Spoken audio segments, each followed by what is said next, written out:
मस्साजोगचे ग्रामस्थ उद्या मोबाईल टॉवरवर चढून आंदोलन करणार आहेत। बीडमधल्या हत्या प्रकरणावरून मस्साजोगमधल्या बैठकीमध्ये हा निर्णय घेण्यात आलाय। फरार आरोपीला अटक न झाल्यानं मस्साजोगचे ग्रामस्थ आता आक्रमक झालेले आहेत। वाल्मिक कराडला 302चा आरोपी बनवण्याची मागणी यावेळी केली जाणार आहे।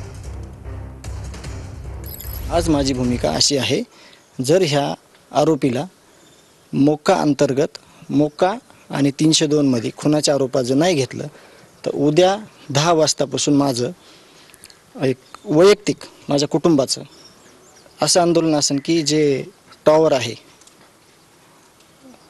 मोबाईल टॉवर त्यावर जाऊन मी स्वतःला संपून घेतो।